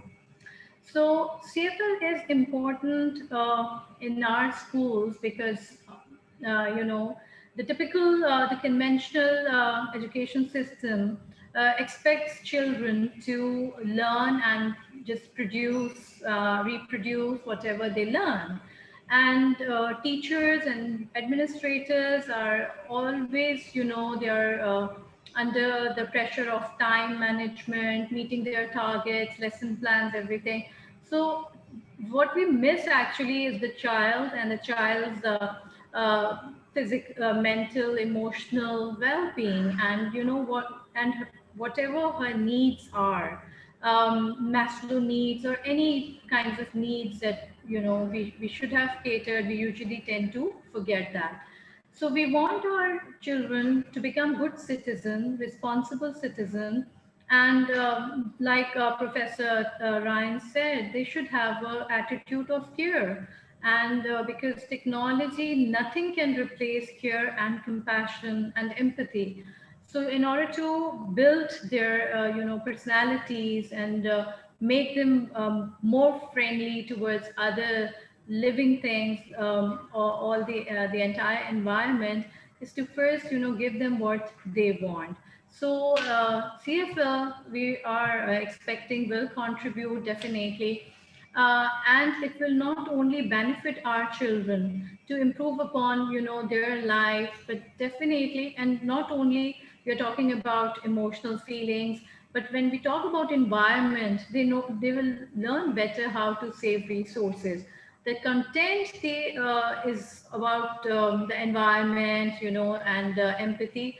It was there in the syllabus, but it was not being, implemented in a structured way, or not getting its due importance. So if we now assume that this this curriculum is going to make difference, then making change through children in isolation will not be possible. It needs to have some kind of holistic approach. So the policy makers, the teachers, the communities combined together will definitely benefit, and it will change lives. And the important aspect of this kind of curriculum is that it has been tried and tested somewhere before, and Dr. Bill has been with us, and he will definitely evaluate the portfolio, will conduct some pre and post evaluations, and the results will help the policy makers to decide better, if they have to upscale it vertically or horizontally, if they have to, incorporate certain things. Then, the decision making, informed decision making will take place. um, we also think that CFL initially, if we are taking, somehow 25 schools, which will be experimental, and 25 controlled schools will be selected. Actually, they are already selected, and the master trainers that have been trained will be able to cascade these trainings further to the teachers, will be training other head teachers and the new entrants into the foundation. So it will have number of beneficiaries. After 3 years, we are expecting there will be more than 300 schools who would benefit from this intervention. So like I said, that what are we expecting from CFL? We are expecting that children will learn to be more tolerant. Sindh is not only land of Sufis, but Sindh also encourages, diversity and tolerance. So as compared to other parts, we say in Sindh that even there is religious diversity, cultural diversity, because we have people from different communities, and respect for their culture, is ensured by the government. So children will show better empathy, and if there are issues inside the school, like bullying, like intolerance, gradually, not definitely overnight, not in the first year, but gradually behaviors will tend to change, and a lot of hand holding and a lot of support will be needed. So now, being more practical about the entire portfolio, there are challenges, the challenges that we will face while dealing with the community. We understand that there are certain norms, there are certain approaches towards, teaching humane education, teaching life skills. People think that they already know a lot about it because they have animals at farms, they had animals in their homes. and they use them for their domestic requirement. They carry goods from one place to another, and this is, their butter and bread for them. But we need to make them understand that even animals can have some specific, psychological and emotional needs, and they can have different kinds of requirements. So it will not be an easy task to convince the community, and we need to be more prepared. I, my team, and all the people who will be involved in rolling out this entire curriculum step by step. We'll have to be very patient, because we are talking about changing mindset. Although it is a small number initially, but in order to bring about any change, in order to introduce something new, you have to create an environment that accepts the change. So we are also expecting a little bit of teachers resistance to something they will have to do in addition to what they are doing now. So they have their own structured curriculum that they are teaching in the books, and this will be like might be taken somewhere as an additional burden.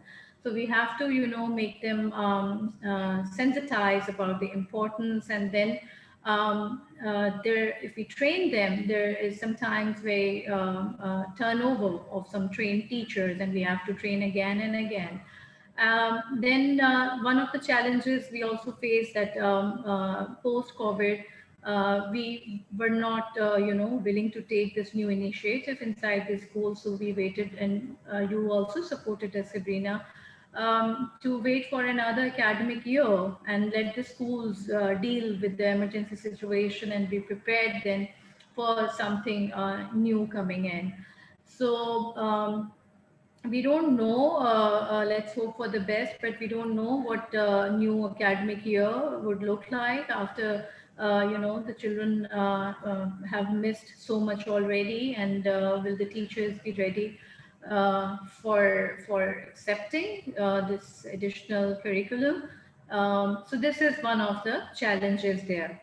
And then our schools are, I told you, in very far-flung areas, and monitoring and supervising their activities would not be easy. We have to administer a lot of things like tools and activities. It will be definitely not easy, but we have to work on it.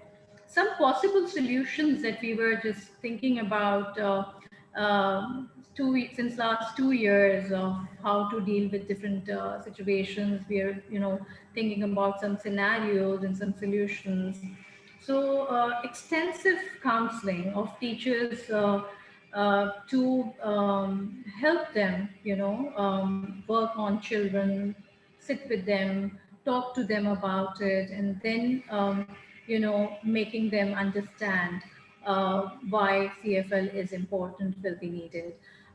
Then we will also as an SEF, as an organization, we'll be required to ensure that they have all those, material, the prerequisites of initiating and running this program inside the school. A lot of hand-holding will be required. And then we have to, engage the government at the local level also, because the realization needs to be there at the district level, at the town level, that how to deal when there are emergency times, there's normal times. You have to focus upon the well-being of children. You have to understand the importance of the environment. You have to understand the requirement and the needs of the animals. So all the living things, they have to share the planet. And without the government support, without this realization from the state, it cannot be implemented. And then there are organizations, you are well aware, there are organizations working in Pakistan, identifying the challenges, identifying if there are any, issues to be dealt with. They are supporting there, they are raising voices, there's, the social media is there. So we have to work together. We cannot work in isolation at the district level where we are starting this pilot project. We have to take everyone on board and then supervise and visit schools regularly to, resolve if there are any issues. So yes, we all need care and compassion. We all need to become friendly, and I always find this challenge of not considering others' problems mine. And I will take Professor Ryan's advice today that friendliness does not mean that you have to, live their life and consider their problems. This is one of the problems in being empathetic and compassionate will work on that. So testimonies from our expert trainers, because nowadays we hear about general neutral terms. So we thought instead of master trainers, we should write expert trainers. And I would not read all their testimonies. It's there that that all the information shared by different presenters coming from all parts of the world, and their unique, flavor of each region, each country, gave us, some food for thought. We used to think on some, limited lines with the tunnel vision. But now we'll be thinking more out of the box because there are different ways in which care and healing can be addressed. And yes, like Professor Ryan said, that we should not put anyone into isolation. Even if you are into isolation, you can say hello, you can, greet other person, make them feel important. The importance of love, care, respect has been always there, but now is the time that it should be taught in schools as a part of curriculum. So there's a peaceful earth, more peaceful than before. All the trainers have spoken very high about the presenters who have been there in the last 4 webinars, and we've seen today's webinar as well. And they have not only contributed towards the cause of humanity, towards the cause of saving environment and animals and all the living things, but they have actually done it themselves, and they have faced all the challenges, and they have proved that when there is a will, there is a way, and you can make a change, make a difference, not by just saying it, but actually going out and doing things yourself, knowing your environment and restrictions and limitations.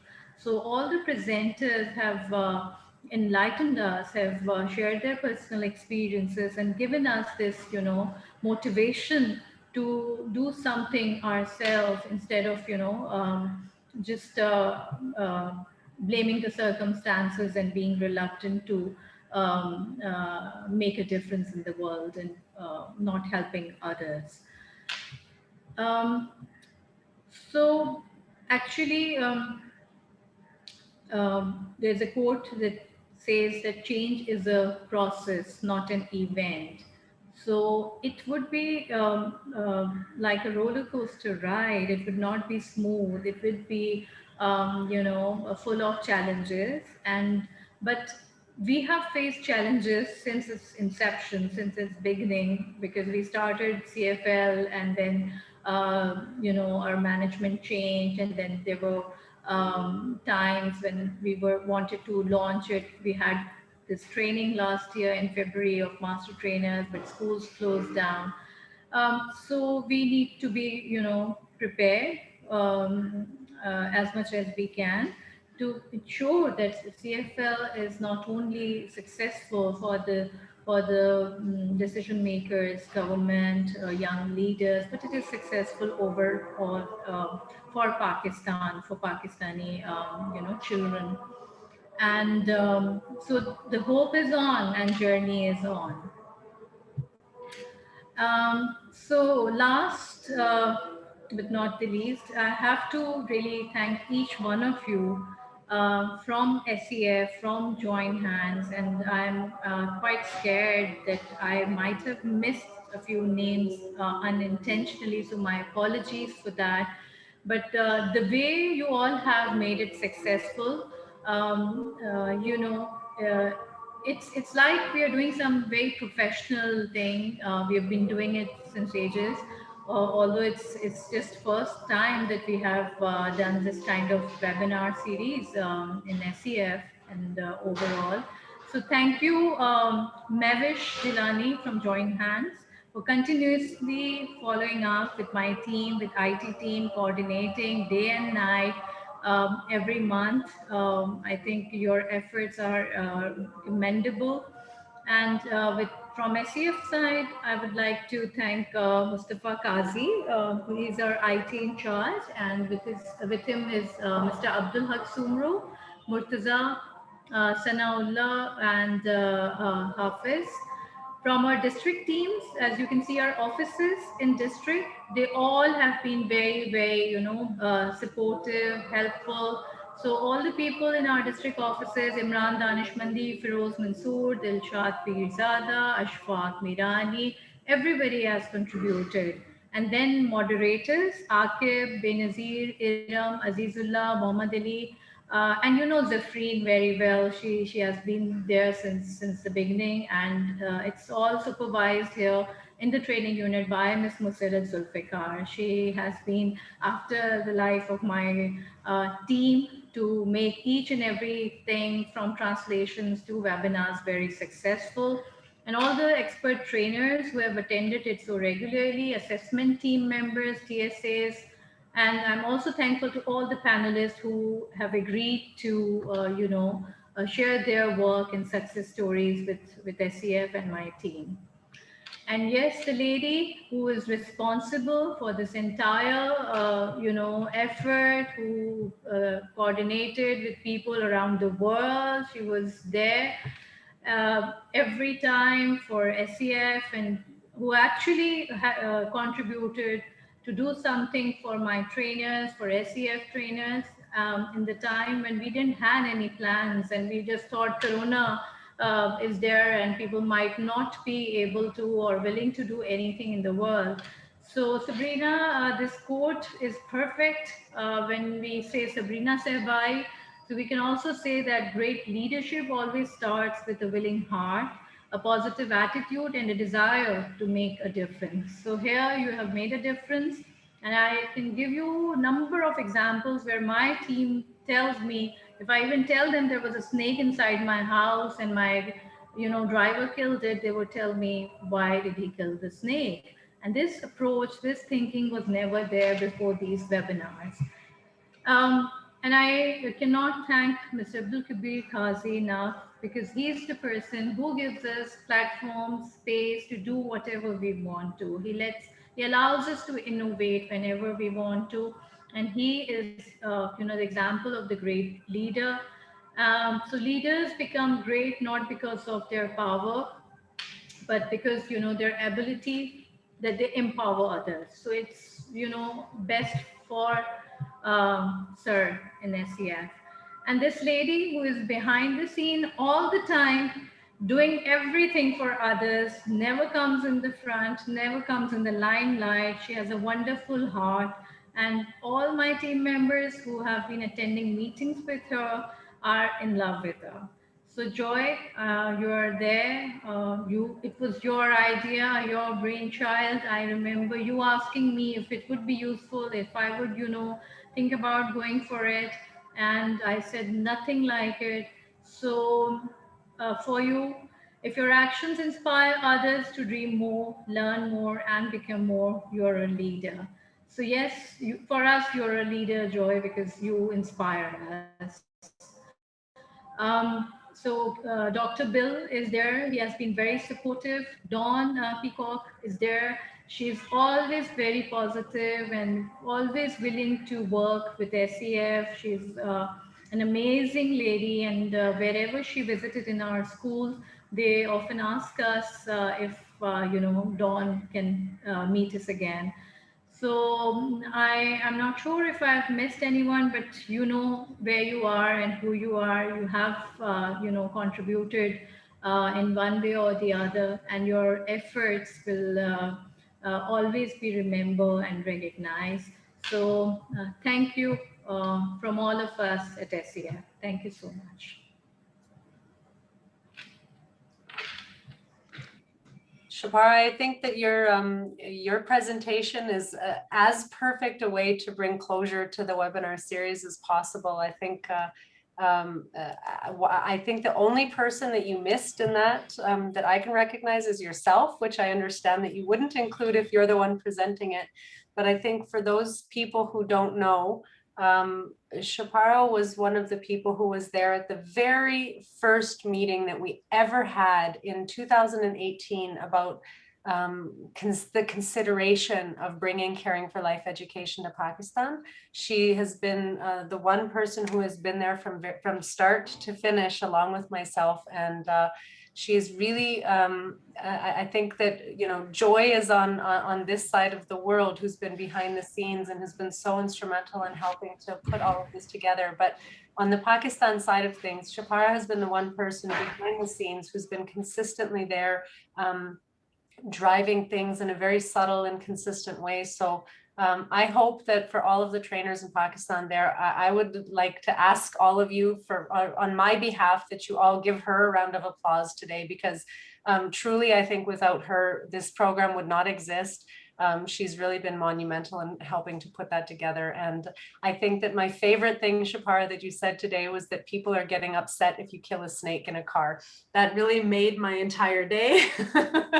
I'm absolutely thrilled to hear that if a small change can happen, through Caring for Life, if the simple thought that we don't even kill a snake just because it's there in our presence is starting to happen in people's minds, what a beautiful change that is, that we're looking at literally every form of life around us, even a snake, to say that its life is worthy and it's, that it deserves dignity the same as any other living creature on this earth, I think is a really beautiful thing. So I hope that we're all capable of kind of instilling that mindset in ourselves, in our families, with our children, with our students, with our fellow educators, with our communities. I think the greatest power that we all have is the ability to lead by example and to show from our own example what care is, what friendliness is, what a smile is, what compassion is.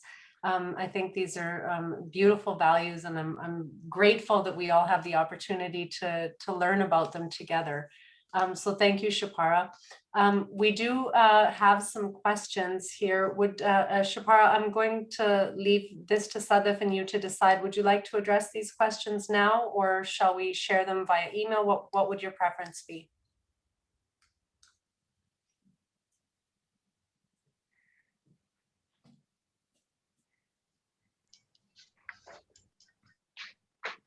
Either Sadaf or Shapara can answer. Hi, Sadaf. So, yeah, hi. I guess if Professor Ryan is fine, so we can take the questions for another 10, 15 minutes. Well, these questions are specifically for you and Shapara. So okay. Yeah. I'm available to answer. Oh. I am available to answer the questions. Great. Okay, so let's address a few questions then. So the first one we have from Dr. Bill Samuels, who's actually the evaluator for the program. A wonderful presentation to round out a fantastic series of webinars. Outside of simply better funding, what have you found are the best ways to improve education among impoverished children? So Shapara and Sadaf, I'll let you, the two of you, decide who's the best to answer each of these questions. So I guess this question Ms. Shapara can better answer, because this is related to quality. Okay. There is no funding except for the government funding in SEF schools. And the thing is that in SEF, since the number is not that big as compared to the Sindh government, we are able to innovate, bring about change whenever it is required. So for example, if we see some issues, some challenges like COVID, we respond more, proactively, and then we are more closer to children as compared to any other organization. So we work on the quality, we work on, overall well-being of children, and the initiatives that we launch are easier to pilot, to roll out, and then to see the end line result, what is happening. So I think in SEF, we have this edge of being more closer to our children, to our community, as compared to any other organization. Okay, thank you. And I add to Ms. Chapara's answer. So I think the biggest strength of SCF is that we are constantly learning and evolving. So we are constantly reviewing our own programs, our own portfolio, and then drawing the lessons. For example, one of the recent learners that SCF's portfolio really consists of the primary school. So our children drop out after grade 5. So now we are aggressively moving forward to the post-primary portfolio so that the children get the opportunity of graduating from secondary schools. So I think the biggest strength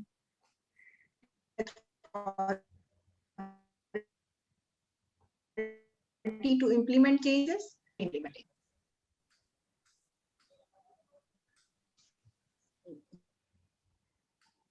So I'm not sure if the connection is loose just on my end or if it's on everyone's end, but I did catch bits and pieces of that, Sadaf. And what I'd like to do is segue into another question that touched on some of what I think I caught that you said, which was with regards to some of the out of school rates that Pakistan has. So one of the questions we have is that Pakistan currently has very high out of school children rates.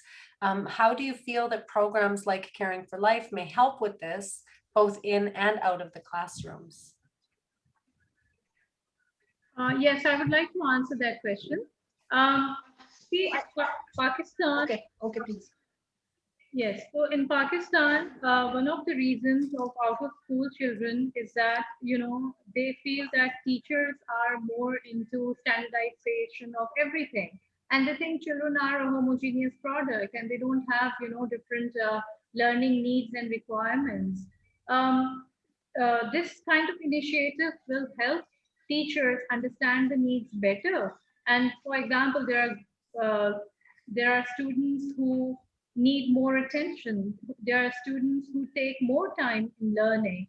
So standardization definitely discourages children from attending school. So there is a trend, even in Japan, there is a trend for homeschooling nowadays. But that is different. That is because of technology. But in our school, I think teachers would know how to handle children better. They will be trained to handle children better. And then also the lack of sometimes facilities is one of the reasons where children, in Pakistan drop out of school if there are no sufficient drinking water, there are no proper toilets. And for a girl child even, SEF works on such initiatives. And this is other than CFL to ensure that children do not drop out of school. And just to share with you on this forum that what Ms. Sadaf was mentioning about expanding the portfolio of SEF, and we've seen in the latest, our advertisement of partnership, if people want to partner with SEF, there are schools who are low cost, have been closed due to COVID, and now they want to work with SEF. So we are expecting that we'll be able to address the issue of out-of-school children. Definitely not in 1 or 2 years, but in the next 4 to 5 years. Yes. That's great. Thank you, Ms. Chapara. Thank you. I'll just add a little bit to what Ms. Chapara said. So one issue, this the out of school children is actually like very complex. Yes. So that's why the number is static. So, and it's not only true for Sindh, it's true for Pakistan. So we have 22 million children who are out of school across Pakistan. And out of those 22 million, we have 6 million in Sindh. So one of the reasons is like lack of post-primary or secondary facilities in Sindh. So once on one side the child is entering into like say grade 1, and from the other side actually the kid is dropping out from grade 5. So because he doesn't have, or he or she doesn't have, the educational facilities from grade 6 onwards. So that's one thing, that once the number is static because the number of children who are adding is somewhat overshadowed by the number of children who are dropping out of the system. So this is one side of the problem. The other thing that relating to CFL is that retention of children is another issue. Once children are enrolled in the school, it's very difficult to retain, and Pakistan and Sindh has very high dropout rates. So I guess the improving the quality and the environment of the school is very important for improving the retention rates. And here actually the CFL will play a very crucial role. Children would like to come to the school, and that because you see the poverty, there's extreme poverty. I mean, this is one topic on which we can actually talk for hours, but I'll just touch the very essential things. But this is where I think improving the quality, improving the environment in the school, and bringing positive personality changes in the kids who will be imparted this education, I think that would make a major contribution. Yes, Thank you. I completely agree. And I think that one of the things that I think is really fantastic and unique about CFL is the fact that it's centered, and this is a good lead into the next question, is that it really centers on inquiry-led learning and allowing children to be develop their critical thinking skills and to be reflective, and it allows them an opportunity for their personalities to shine out and be inquisitive. So with that, let's go to the next question. Is inquiry-led learning common in Pakistani classrooms? If not, what are some ways that this kind of learning may be encouraged? And do you think it should be considered in the new national curriculum being developed? What kinds of, there's a lot of questions here, and what kind of challenges will the MTs have in sharing this kind of learning with school teachers?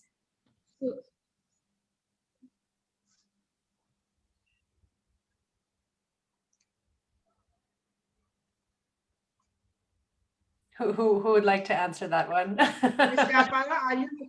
Yes, I would like to answer that. Okay. So I think even in some of the best private sector schools, it is difficult to teach with inquiry-based learning. Although in SEF we have this in our trainings to give children space so that they can learn, go out of the class and learn from the environment, do some projects independently. And when we train teachers, they still go back to the conventional teaching system. So we do understand the importance of inquiry-based system, and our teachers' manuals are also full of some, training courses, but it is not very easy to implement it as it is. The teachers whom we are training are, as I told you, coming from humble background.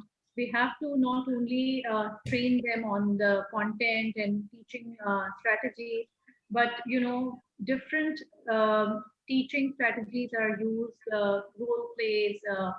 So we say it's a child-centered approach, but it will take time, and it won't be easy.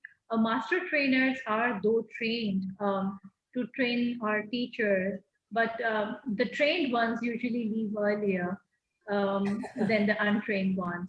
So inquiry-based approach in the national curriculum, the single national curriculum, which is being prepared by the federal government, has the central place in the making of it. But we don't know if it can be.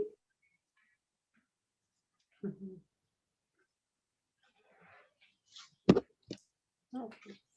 Thank you, Shukra. I think you've finished unless yours cut out, but Yeah. okay, so we'll do two more questions here, and then we'll close. So one question is, do other provinces also have education foundations, and if so, does SEF work with them on larger endeavors or share practices? And how is SEF better than other education foundations, and why? So I would take that question. Yes, every province has education foundations. Punjab Education Foundation, then KP has another foundation, and then all the provinces have the foundations. The number of students catered by Punjab Education Foundation is much larger as compared to Sindh Education Foundation. But the strength of SEF is that we have the most diverse portfolio.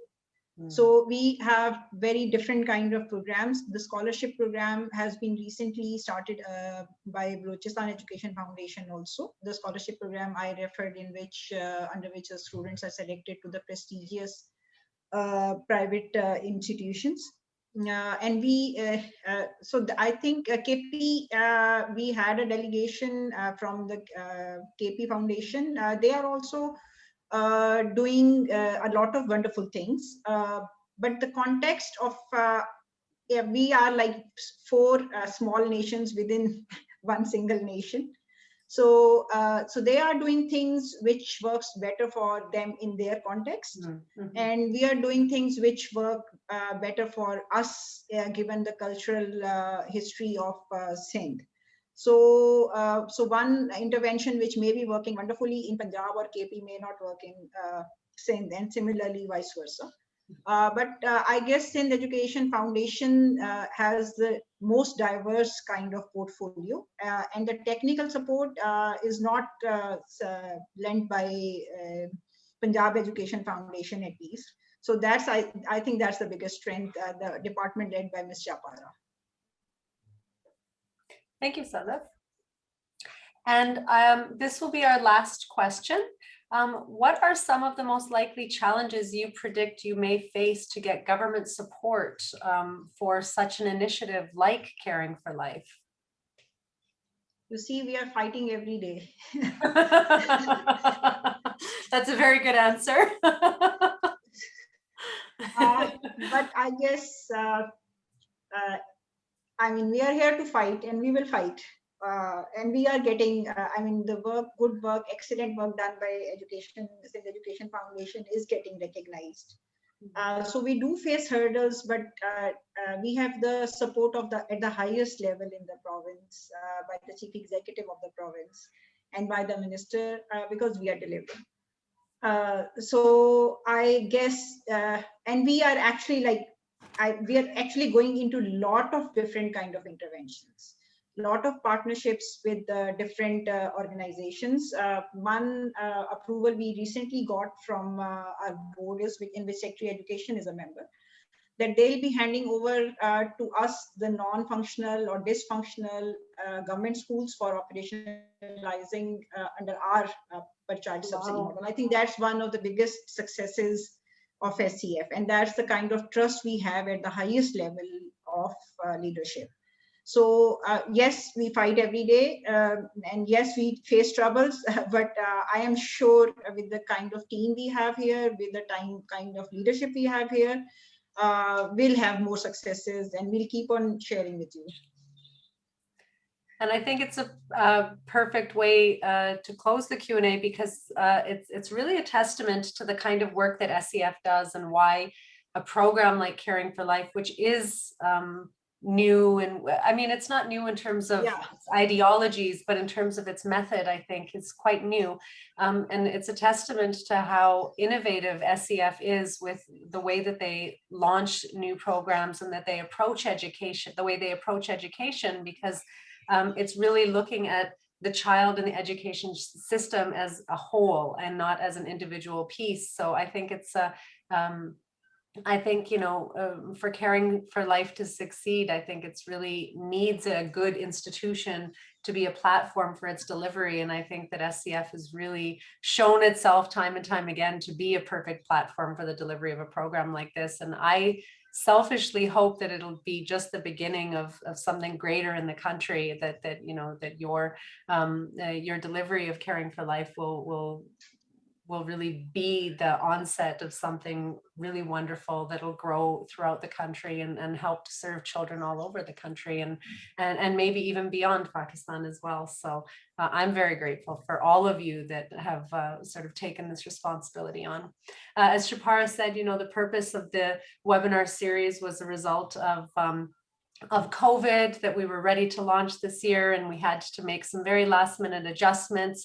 It's unfortunate that we had to lose a little bit of the momentum that we had with the training back in February with Karenza and Bill, and previously with Dawn. But I hope that for all of you that we've done a satisfactory job of keeping your motivation and keeping that momentum from the training that you had in February, so that you can internalize a lot of those topics that we talked about during the training in February.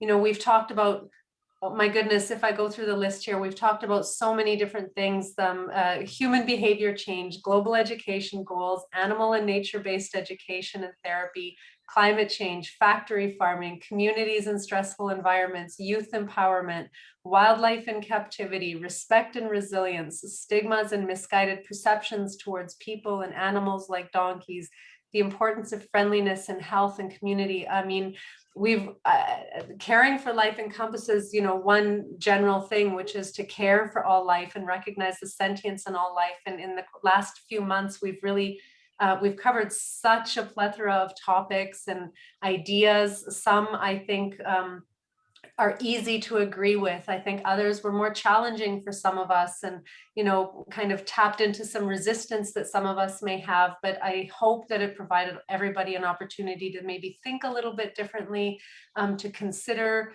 ways that even ourselves we were challenged in expressing compassion to others. So I hope it kind of opened that door a little bit for all of us to think about ways to be compassionate and friendly with ourselves, with our communities, with animals, with nature. I think I cannot stress enough how the power that each and every one of you have as trainers and as educators is so big.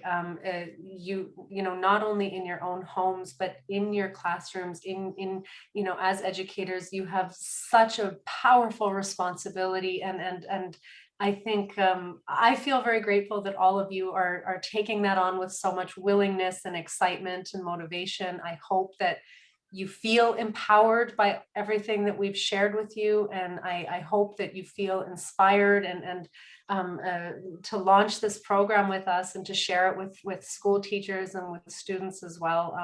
I hope you also feel open and comfortable to reach out to us, your management team at SCF, our team at Join Hands, and any of the presenters that you've seen. I hope that you'll feel open to reach out to everybody with questions, with comments, because part of how this really grows is through dialogue, through challenging ourselves, through conversation and friendly conversation. So I hope that you'll feel open and willing to reach out to all of the presenters. And I also hope you'll take the opportunity to share your feedback about these webinars with us. Reach out to us by email or to your management team at SCF and let us know, what went really well, what topics were really interesting to you. But more importantly, what I would be very interested to know is what topics or webinars were not your favorite and why. What challenged you the most? What did you find difficult? Because I think that's really where a lot of the dialogue starts, to understand how do we break into these challenges and these perceptions that we have, and how do we get out of our comfort zone a little bit and think about where compassion can be practiced in areas that make us a little uncomfortable, because that's where our responsibility lies, is to break out of those comfort zones and try to exhibit compassion in ways that are not natural or familiar to us. So I want to thank every single one of our presenters who so graciously shared their time with us. Professor Ryan, thank you so much for being with us today. And to all of our previous presenters as well. It was very gracious of them to share their time and their knowledge with us. To Ms. Sadef and Mr. Parra and Mr. Kazi, who's not here right now, thank you so much for your presentations today and all of the information that you shared and the leadership that you show with your team.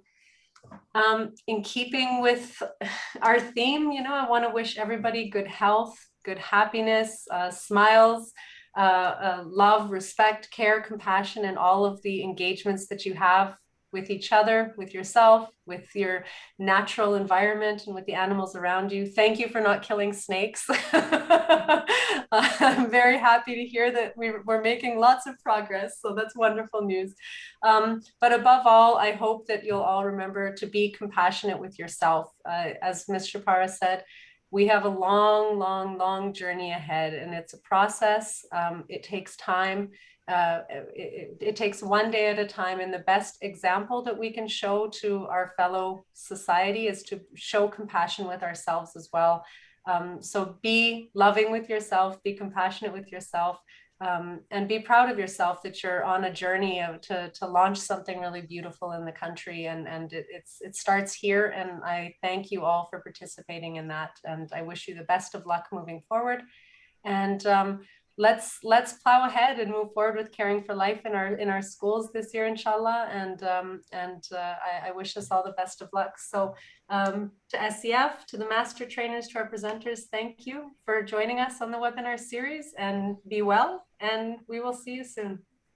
Thank you.